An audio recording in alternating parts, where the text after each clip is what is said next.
All right, everyone. Fun fact, Chris and Reagan, now being in Austin, anytime I say all right, this is the home of Matthew McConaughey, I feel the desire to say two more all rights behind it to mimic our favorite son here of Austin. But welcome, everyone, to another edition of the Wodify Insider Series. Fresh off of the Two Brain Summit, we thought we would get the man himself here on the show, Mr. Chris Cooper, the founder of Two Brain. We are very pleased to be joined by today. So, Chris, welcome, and thank you for your time. Thanks, Corey. I wish I could do a Matthew McConaughey impression, but I'll just give you a green light on the all right joke.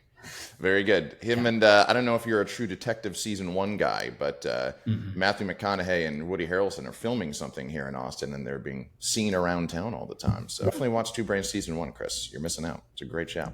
However, before we get into the recent summit that you had with Two Brain, Chris, we wanted just to kind of most of our audience is going to be familiar with yourself, going to be familiar with Two Brain Business. But for those who aren't, let's just take a second here to tell us just a bit about yourself and how did you get into the fitness industry and how did you find yourself founding Two Brain? I opened my gym in 2005. It's going to be 20 years old in September. And the reason was I just wasn't making enough as a personal trainer. And my wife was the breadwinner in the family. And after we had our first, we were both like, wow, we hate dropping her off at daycare. And so Robin was like, I'll stay home, but you have to make a living. And so I was making about 19,000 a year as a personal trainer. I figured that gym owners must all be millionaires and opened a gym in September 2005. Quickly found out that like being a good trainer does not make you a good gym owner. And I was lucky that I learned that quickly because within 3 years, I had 2 gyms and I was almost bankrupt. We were missing our own income. And I had this terrible month in August 2008 where I couldn't pay the rent. I couldn't pay my property taxes. I couldn't pay my staff and I couldn't pay myself all on the exact same day. And kind of had this breakdown. And luckily, I got invited to a mentorship program the next day and started working with a mentor. The changes that he was outlining, I knew were going to be hard, but at least I kind of saw a path, and that was enough to give me hope to continue. Up until that point, I was like, I'm going to quit and take a job at a call center. And then I started sharing everything that he was teaching me just because that's how I process things. Like pretending to teach it back to somebody else helps me retain it and think through it and apply it. And I've known that about myself since high school because my parents are teachers and that's just how I learned. So I started putting everything that he was teaching me on a blog. The first session that I had with him, he told me to stop advertising because my gym wasn't good enough. And if people came to my gym and saw it, they would never come back. So the blog was called don'tbuyads.com. And I wrote there for about 4 years every single day, started getting questions about it a few years in. And eventually people would call and say, will you fly down to Fort Lauderdale to speak, for example? And turned about 20 of the blog posts into a self-published book. And that book eventually sold 26,000 copies and became the best-selling fitness business book of all time. Wow. And, from there, people just started calling and saying, what should I do? What should I do? And so for about a year, I was content to just answer phone calls and give people advice. But the problem was that I was just telling them what I had done. And eventually I realized, like, if I want to really be giving people meaningful advice, I need to have a data set to work from. I can't just say, well, this worked for me. You have to be able to say, this is probably going to work for you, or like, here's the industry average, or here's what most gyms are doing. And at the time I was a CrossFit affiliate and I thought, okay, well, here's probably the best place to gather data. CrossFit at that time had maybe about 11,000, 12,000 gyms. I was working for them. And I approached them about doing it, like just collect the data, publish it in a report, give it to all of your affiliates. You don't have to tell them how to run their business, just like give them the information. And they were like, yeah, it's a great idea. We're never going to do it. And so then I started saying, like, how can I do it? And that was really where Two Brain Business started to become important in the industry. I think we were popular in the industry until that point, but now the data set that we collect and produce and give people best practices on and use to create things to help other people is what has made us the largest mentorship practice in the world. And Wodify is a massive part of that. Wodify contributes the lion's share of like anonymized data. So we share data back and forth. We don't know specifically which gym the data is coming from, but we can see as a whole, like, here's the average price of a group class in 10,000 gyms, between Two Brain and Wodify. Last year, we published our fifth data set. We still give that away for free. And yeah, it's an amazing collaboration. Love it. Love that Yeah. background, Chris. And might I say, I think you could have done a little better than a call center, Chris. You could have been aiming a little higher if you needed to have an alternative job. We could have, we could have got you in as like a plumber or something, man. Why the call center? $12 an hour looked pretty damn good when my income was zero. And I'm looking around at my friends, but at the time, like, call centers were the emerging job market in our city. It's a decrepit, rundown, bankrupt steel town. And, my friends hated their jobs, but they were all getting 2 weeks vacation, and they were all home at 5 o'clock, and they were not missing their kids waking up and going to bed in the same day. And, they weren't like borrowing from their Visa card to buy groceries that week, so it looked pretty appealing. I'm glad I didn't do it, but it was pretty close. Also, when you're staying up all night thinking about your business, it's probably so nice to daydream about a job that you just leave and never think about again that night. Yeah, I work with a local psychotherapist called Bonnie Skinner now. She calls those $13 days, when you would just sell the whole thing for $13. And, I think every entrepreneur fantasizes about that at least once a month. It's just normal. I'm going to kind of hijack our order just for 1 second. Cool. So forgive me, Reganne, but there's a question I wanted to ask you later on, Chris, but I feel like given the discussion we're kind of in the midst of, let's ask it to you now. So my background actually is not terribly similar, except I instead of joining the call center, I joined Wodify, and things have worked out since. But I was a coach for about 10 years, and I'm from Pennsylvania. Spent most of my coaching years working in Philadelphia. Was mostly in the commercial side of things, did a lot of one-on-one personal training, some small group stuff like that. Ended up managing sort of like the personal training and small group training for a big commercial fitness center. So at one point we had like 7 or 8 locations, and then COVID happened and we had 0 overnight. So I lived through that chaos in the fitness industry myself as well. But one thing that kind of in my role here at Wodify is I'm in sales capacity. So I'm talking to a lot of brand new gym owners. I'm talking to a lot of also frustrated gym owners who are in the midst of, dealing with the system that no longer really serves them. And they're looking for new options. And that's why they're talking to Wodify.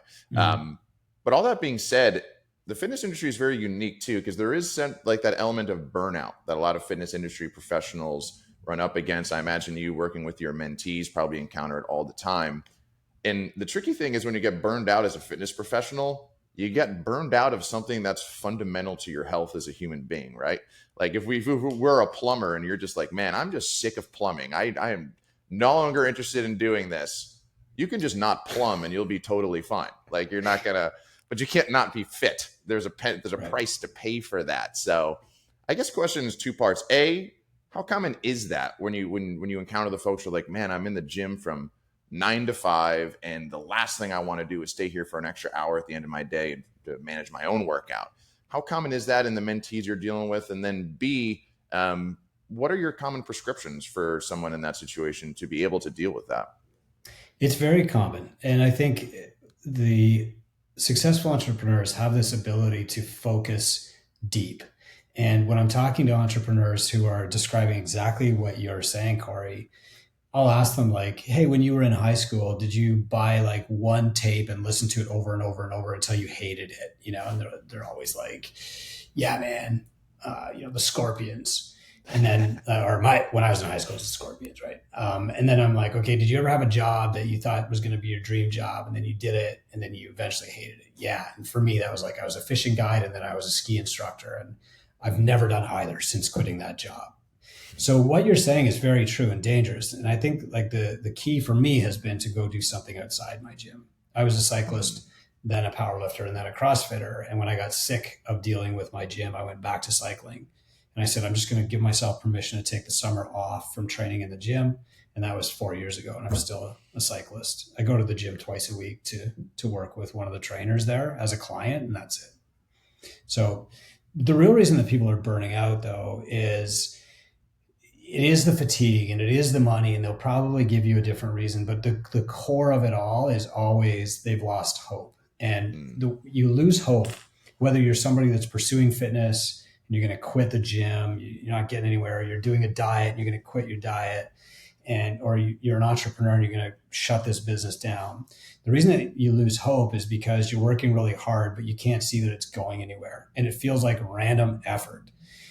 Hope, according to Brene Brown, has two parts. And the first is like a clear vision of where you're going. And the second is the willingness to act to get there. And just like, somebody that's joining your gym, it's 9 p.m. and they've just finished watching like 4 episodes of, whatever TV show you just mentioned, their Cory story. Yeah. And like, they're kind of disliking themselves. And they're like, I expected something better. I should be in shape. I feel like crap. I'm kind of embarrassed of, where my body and my brain are at. I'm going to look for gyms near me on my phone. There's one fleeting moment there where they have hope. They have a vision of something better for themselves and they're willing to act to get there. And then our job as coaches is to nurture that hope long enough to get them to come into the gym. And we have to coach them to come in the gym, and then we have to coach them to sign up, and then we can coach them on, the air squat or whatever. But if they lose hope at any point along the journey, it's over. They quit. And it's the exact same for entrepreneurs. Every gym owner I've ever met can work so hard. But the reality is that at some point they lose the vision of like, where's all this hard work leading? And it feels like random effort, and that feels like wasted effort. So they're reading 50 business books a year, and they're listening to the Hormozi podcast every week, and they're they're consuming all the Two Brain free content, and they're they're on TikTok. But eventually they look up and they're like, holy crap, I'm working harder, I'm earning less. Where the hell is this going? And that is the critical point where most people quit, because they've lost hope. And our job at Two Brain is to say, let's get really clear on what you want. Let's be honest about where you're starting from so that we can actually change. And then let's look at like, what is the first step? And if we can catch people before they're completely burned out and they still have that willingness to act, they can build hope back really quickly. And so one of the first things we hear from people a month into Two Brain is like, actually, I feel hopeful about the future for the first time in 3 years. And I think we've all probably been there. Yeah, that's pretty. Go ahead, Regan. This is a good segue because into the Two Brain Summit, because your opening remarks were on hope. And so we can just jump right in to the summit this year. The theme was help best, right? Yeah. And I had a couple questions about, I can't remember the previous year, which was my first year attending's theme. Theme was virtuosity. Virtuosity. I got a 1-year-old shirt on today, so that's how I remember. So I have questions about how you kind of dial in on these themes for the summit, and then, how you decided on this year's theme of Help Best. Yeah. So about 7 years ago, I wrote this book called Help First, and it was about marketing. And one of the reasons that I was so burned out on the fitness industry and had lost hope was that it seemed like there were a lot of people pretending to do well, but weren't actually doing well. And the people who were doing well were assholes. And it was like, you've got to be this slimy sales dude. You got to act like a dirtbag. And if that's the only way to be successful in fitness, then this is like not for me. And instead, what I started doing was just copying what my kind of marketing heroes like Seth Godin were doing. And that's just starting conversations and asking like, how can I help you? How can I serve you? And so the Help First book was a marketing book, but I was talking about like, here's how to start a conversation with the neighbor across the street. Well, you stop and you get 4 coffees and you walk in and you say, good morning, how's business? Like that's marketing. And the whole book was like that. And, it's not my most popular book, Help First, but it's the one that people usually bring to Summit and ask me to sign. And it's maybe my favorite. Then this year, there's a lot going on in the CrossFit space, and a lot of people are starting to say like, well, where do I get information on how to help these clients best? How do I leverage new technology like Garmin? How do I apply Zone 2 that Peter Attia is talking about into my clients' training? And I really felt like there was a vacuum for that. And so I wrote a book this year called Help Best on how to actually get people results in the gym. And when CrossFit started, like Glassman was a massive thought leader in that space, right? He took this really complex picture of fitness and he simplified it down to constantly varied functional movement performed at high intensity. And he taught that to everybody. But that the science ended 20 years ago. I don't want to say the thought leadership because he's still out there thinking, but that kind of evolution, I guess, ended, 20 years ago. And I wanted to have a place where coaches could do that. And so we started compiling, like, here's what the research says now, and here's how you keep people engaged, and here's the outcomes that will let you say mission accomplished with a client, and like, here's how you incorporate zone 2, and here's how you do group, here's how you do one-on-one, here's how you do semi-private. And Help Best is really about, like, what do people actually need? And as I was drilling into that deeper and deeper and deeper, I realized that both books, Help First and Help Best, were really about hope. And if you can keep a client hopeful and optimistic and in your gym long enough, eventually you're going to change their lives, no matter what method you're doing. So the Help Best theme came from, like, how do we actually change clients' lives? Usually I pick the theme based on the summit. So we already know that next year's summit is going to be on the power of 10. It's going to be about connecting and supporting and building faith. And I learned that from being at Summit this year. The previous, 2 years ago, I got off stage and people stood in line for over an hour and they were asking me complicated questions. And I'm like, you guys just need to get the basics down and repeat those over and over and over again.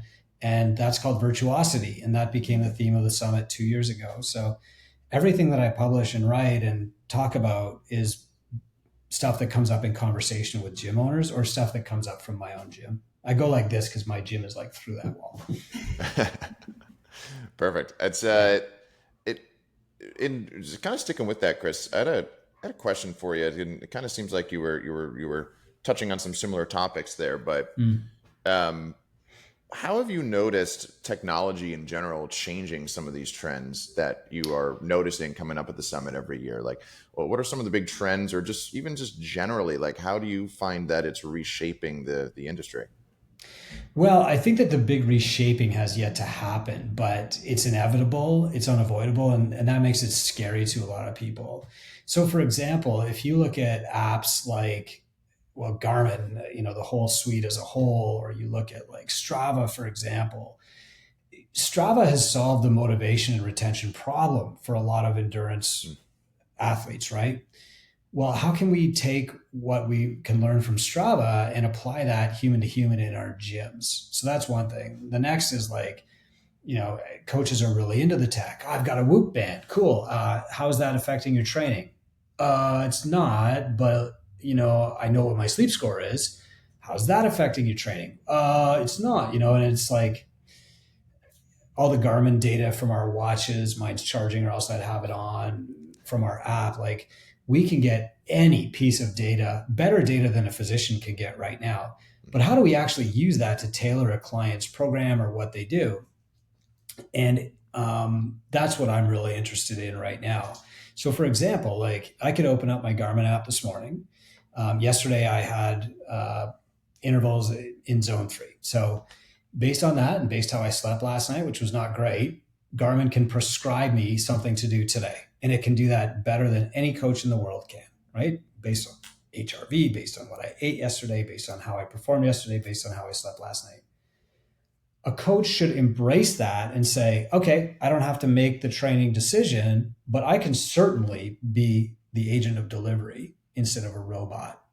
And I think, like, that's probably what we need to be doing, is getting on the same side of the table as technology, not seeing it as, a competitor, and saying, like, how can we be the ones who deliver this amazing tool? How can we use it to help clients more?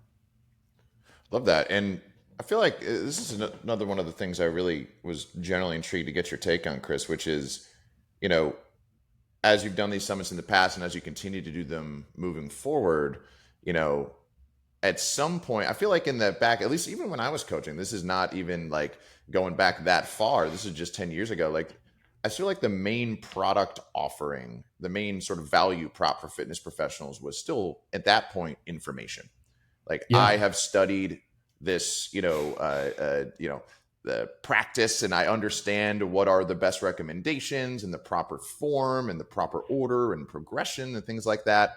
And their general pop type of person didn't have any of that information. So they were going to somebody. It was really just a way to save time, right? This person has invested the time in learning these things. I don't have the time as a busy professional. I'm paying them for that information. They'll expedite the process for me. Yeah. But I feel as if, and correct me if you disagree or if you think I'm wrong on this, but I feel like we're heading towards a world where information just isn't going to be all that valuable anymore. Because to your point, we have these things on our wrists and in our pockets or carrying around our phone. We could ask ChatGPT and, it's not there yet, but at some point it probably will be. It's getting close, yeah. Like, hey, write me a functional fitness workout for 3 to 4 days a week. It's going to be pretty damn good. So when do you think the shift is going to be that coaches and fitness professionals, their value prop is information, and instead it's going to be connection and community? At what point does that become the product? Well, I think that's already happened. I mean, you can't compete with free. And when CrossFit started publishing their workouts for free back in, I think it's June 2001, a lot of people are like, what the hell is this? Like, they're giving away the secret sauce. They're exchanging their IP for nothing. But Chris Anderson had just written this book called The Long Tail. And the premise of the book was basically that, you either want to be expensive or be free.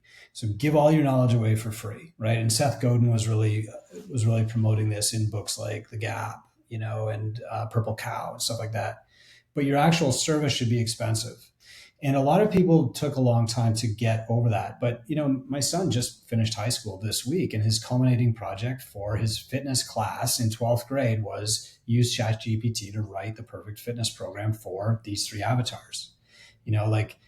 If you see ChatGPT as your competition, then you don't know what you're selling. Like, you're not selling programming, you're not selling information, you're selling hope, and you're selling handshakes, and you're selling a warm human greeting, and you're selling the only place in the course of the client's day when anybody says you're doing a good job, and like that connection, I think, is more important than ever.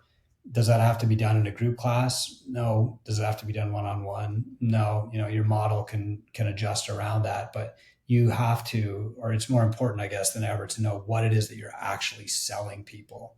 Mm-hmm. It's not workouts anymore, So where we used to make a living by selling knowledge, I mean, that's gone. It went faster than any of us ever foresaw. There's no such thing as intellectual property anymore. Nobody can outthink the internet. Nobody can draw sources faster than ChatGPT 4.0 deep research mode. Like, you have to be the agent of change, not the library of knowledge. That's really interesting. And you wonder if in 5 to 10 years time, coaching certifications, personal trainer certifications are going to really shift their curriculums and be like, hey, rather than go over, the fundamentals of the zones of cardio, we're going to go over how to relate to people, how to inspire change, like how to actually, it's, the old joke of coaches are basically just therapists. Like, it might be true. It might be coming true now. It went from the joke to the salvation of the industry, right? Like, yeah.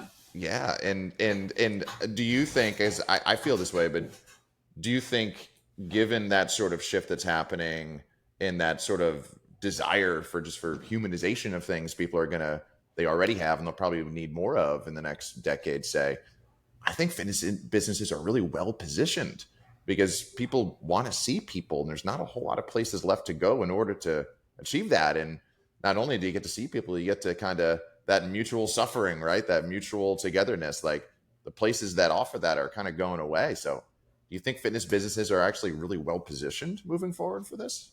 Yeah. So one of my first blog posts ever was called The Third Place. And it was predicated on the idea that, it used to be that we would go to work and we would have our home, and then we would have our third place. And like, maybe that was a bar like Cheers, or maybe it was church, or maybe it was bowling league, right? But all those things are mostly gone. And the only place where we formally meet and greet people, I mean, for my generation and the younger generations, is probably going to be the gym, unless you're, you belong to a church or you belong to some other kind of club. You're probably looking for that kind of community, even if you don't know that you're looking for it. And I think gyms are uniquely positioned to do that. About a decade ago, John Berardi wrote this book called Changemaker. And the premise of the book was basically like the programming doesn't matter, the diet doesn't matter. Like you have to get good at changing behavior. And if you can do that, you'll be successful. I think that's more true than ever. There will probably be a dip as AI coaches come online and people start, flocking to them.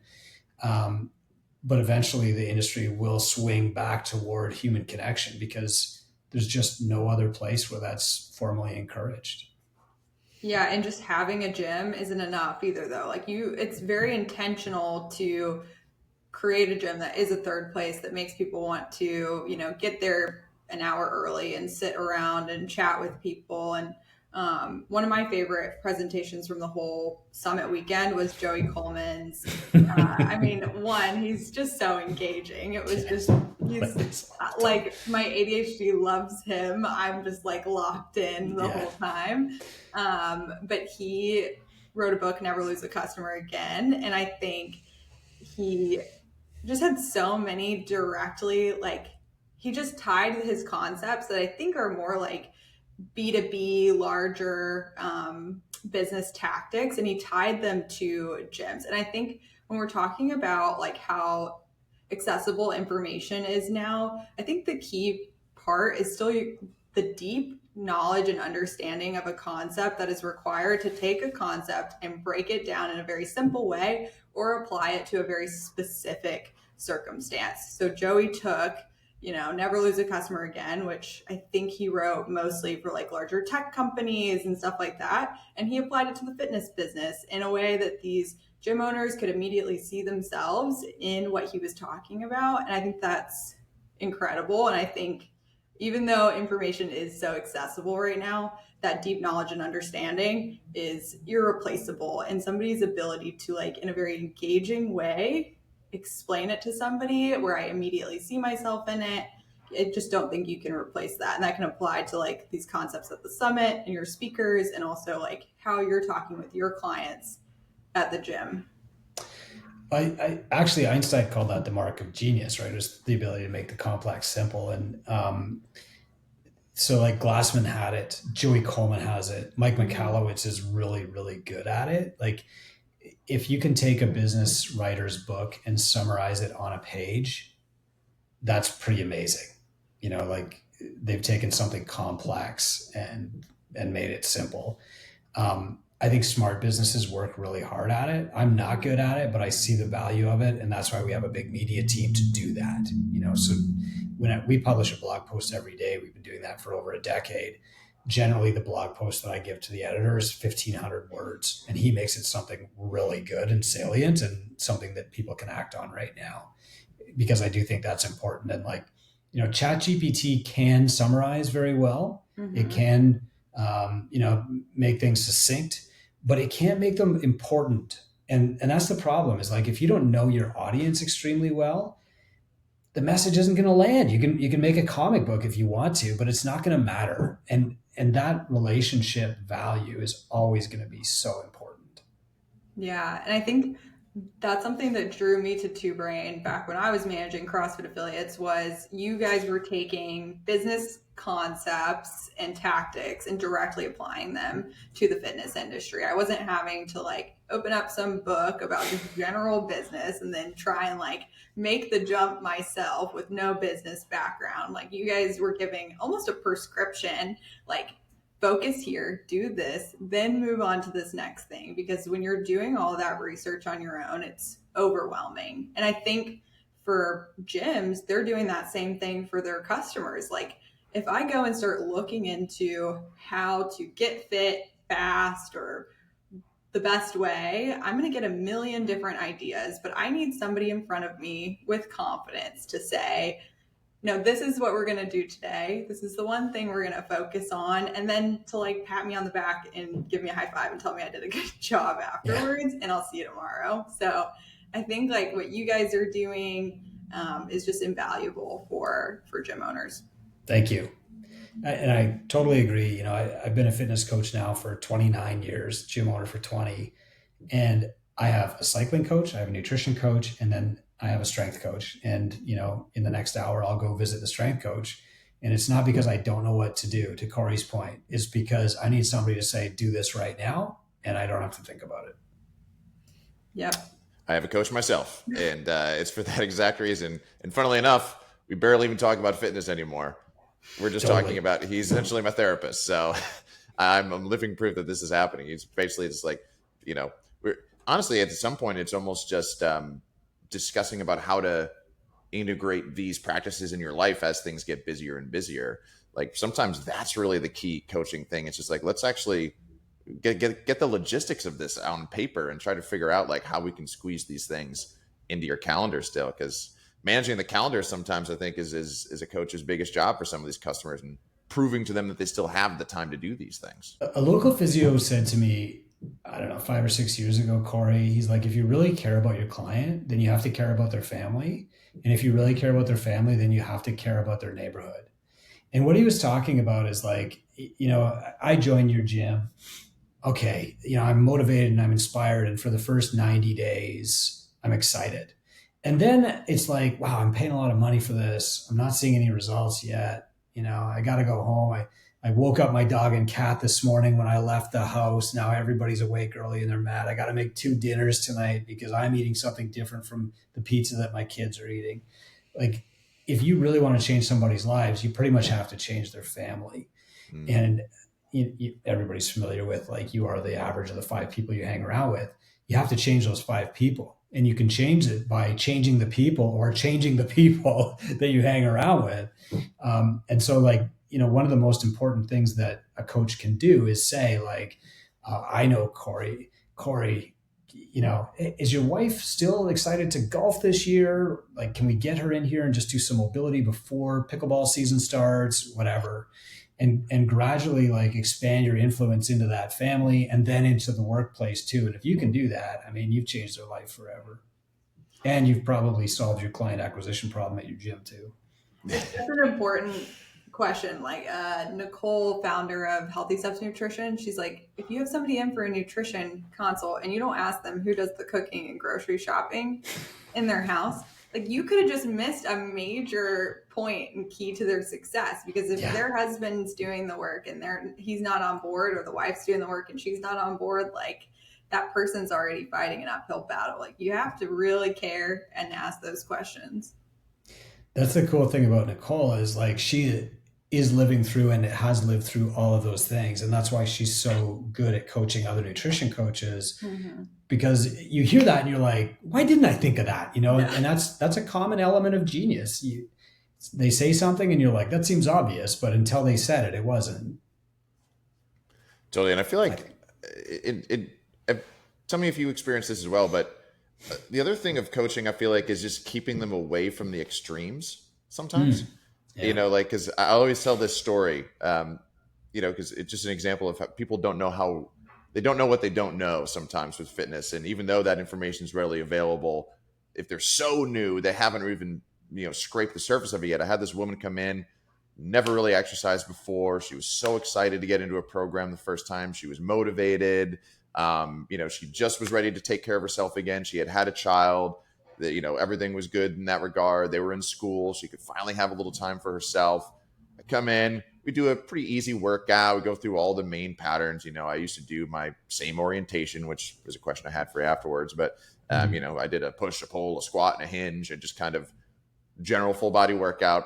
Loved it. Come back 2 days. She's like, Cory, I have to cancel everything I signed up for.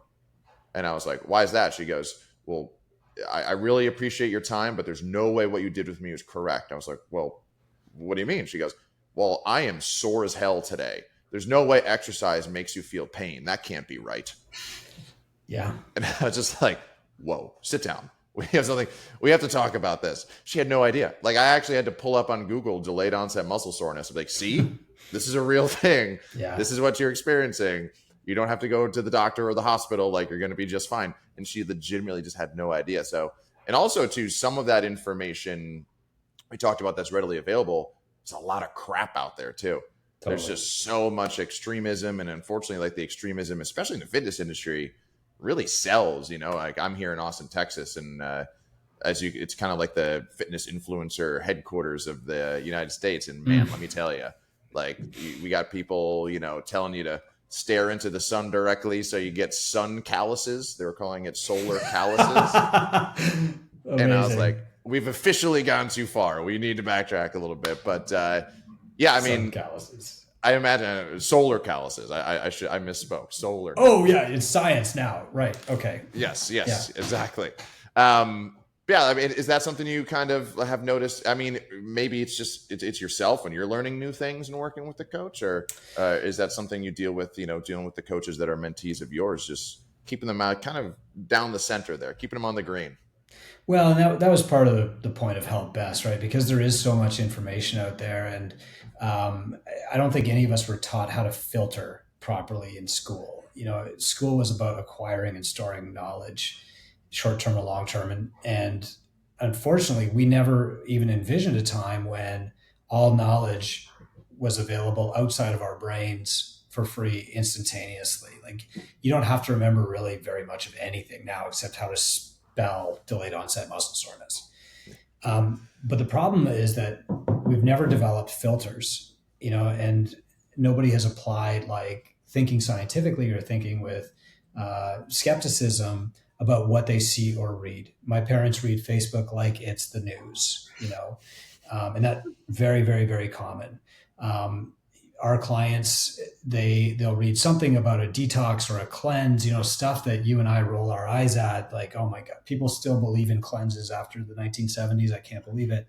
And it's new information to them. And so they think that there's an editor of the internet out there somewhere that's like not letting the false news get posted. Mm-hmm. And so it's really important that kids, even in high school or earlier, are brought up to understand skepticism, understand the scientific process, and have these filters in place. For the next 20 years, though, they're not going to. And so more than ever, it's the coach's job to be the filter for information, not the font of knowledge. And a lot of our job is to tell clients what they can stop doing, Mm-hmm. But it's also very true that we're also kind of blessed with this technician's curse of like, shit, doesn't everybody know what delayed onset muscle soreness is? And they don't, right? Mm-hmm. Or I don't know if this was you guys in your gyms, but when we found CrossFit, the first workout I ever did of CrossFit was Murph. Well, of course, I stopped and threw up halfway through, and first day. Yeah, my buddy like almost got hit by a car on the second run, and at the end of that, we were like, that was the best hour of our lives. I can't wait to do that again. Everybody's going to want to do this. And I started bringing clients into my gym, and I would tell them like, hey, welcome to Catalyst. If you throw up today, you get a free hat. Yeah. And like, right. So we project what we like onto everybody. And the reality is we are not like anybody else. Mm-hmm. Fitness pros are not like our clients at all. And so we can't assume that they know anything. And we have to be ready and willing to address these basic premises over and over and over. And you do that by creating media. And so, we can get into that if you want to, but like if somebody listened to my 10-minute Catalyst podcast every week and they're a fitness pro, they'd be like, this is so boring. All the information here is so basic. And my clients love it. They're like, oh, if my knees hurt during a lunge, I should take a longer stride forward. That's brilliant. I'm like, yeah, cool. How'd you not know that? But of course they didn't. Also, too, Chris, all your customers who listen to this podcast they're gonna think it's way too long. They're gonna be like, "What's going on here?" This podcast, yeah, you got them conditioned to 10 minutes. They're gonna be like, great information, but way too long, man. What are you doing? They're probably right. Yeah, my gym quick cast is 10 minutes because that's memorable and digestible. And it's like if I gave them a 1 hour diatribe on like what is zone 2 versus zone 4, I mean, they wouldn't remember it. So, Chris, what are you most interested to start? I got a dog in the back. I'm most interested in knowing your dog's name. Special guest. This is Macy. Hey, Macy. What are you most excited to talk about in the next few weeks? Like what topics are front of mind for you? What are you feeling like you need to kind of project the most? Well, honestly, I get up every morning kind of with a bee in my bonnet about something. And it's like, you got to stop doing this. And I interact with, there's 1,000 gym owners in Two Brain, and there's 10,000 gym owners in our free group, gymownersunited.com. And every single day, one of them will ask a question and I'll immediately say like, doesn't everybody know that? And as soon as that hits me now, I've learned like, you need to write something about that, even if you've done it 10 times before. So, for example, like the thing that I wrote yesterday was 3,000 words on setting a precedent in your gym and how the precedent is more important than having like a unique price point, a unique, a relationship with every single client. You can't scale without sticking to a precedent. So I wrote a ton about that, and that comes up quite a bit.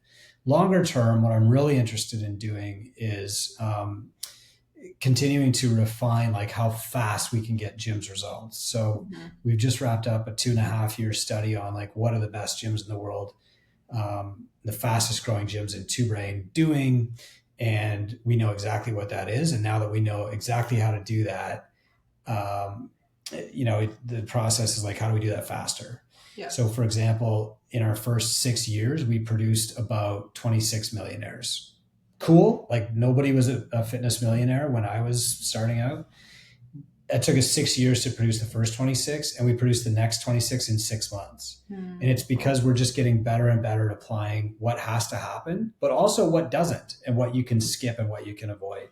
So our process keeps evolving, and that's always like what keeps me engaged and excited. There's also some new tools that I think people will be using a year from now a lot, mostly around AI, but also just like integrated tech like Garmin.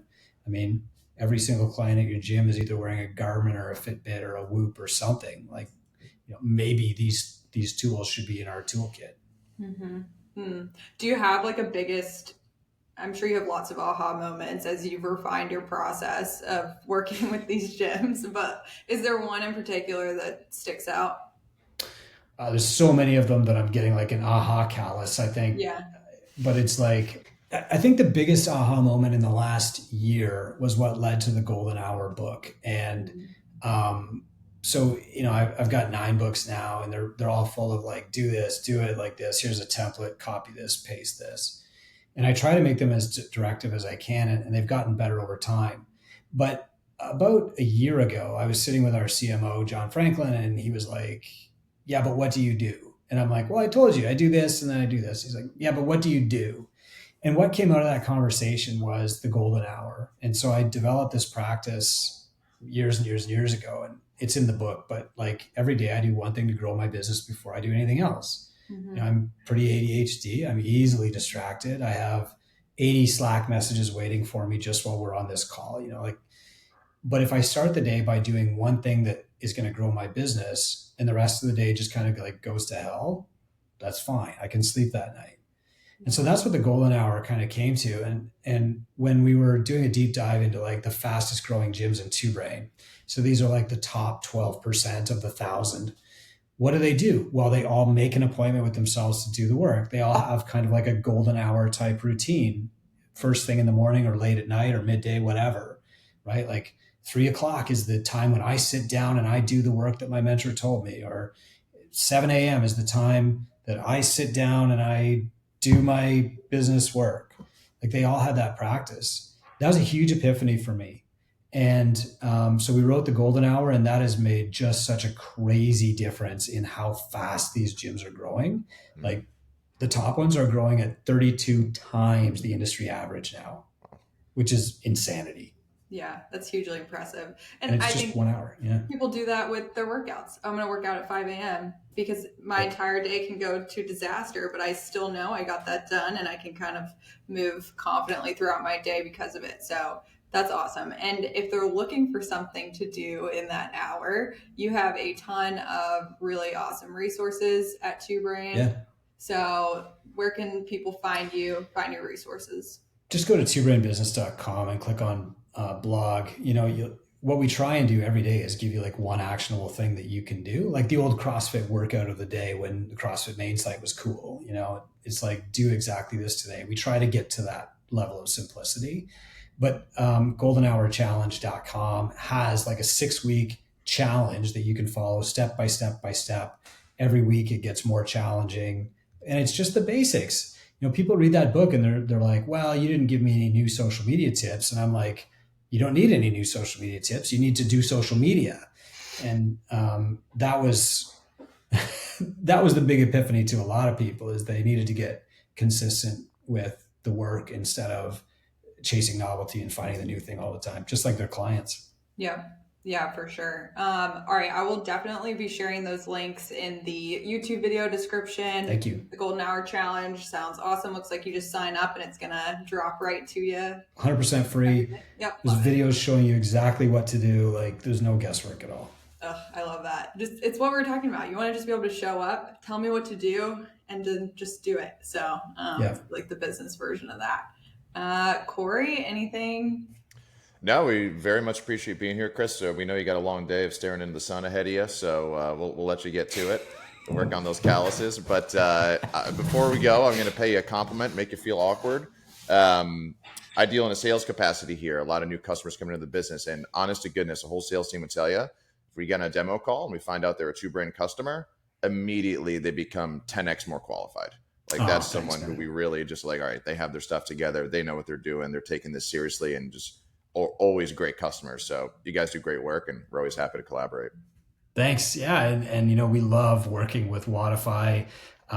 Just, you know, to pump you guys up a little bit, I took Brendan aside at Summit and said, I don't know how you do it, but you always find like the best people and you keep them. So yeah, I think like that's part of the Wodify secret sauce that maybe customers don't see when they're shopping for software. You know, I visited Wodify in Cherry Hill. I visited other companies, and I'll tell you, like, you guys are head and shoulders, personnel wise, above everybody. Awesome. Thank you so much, Chris. We really appreciate that, man. And thank you for being here. Thank you, guys. Take care. Chris. See ya.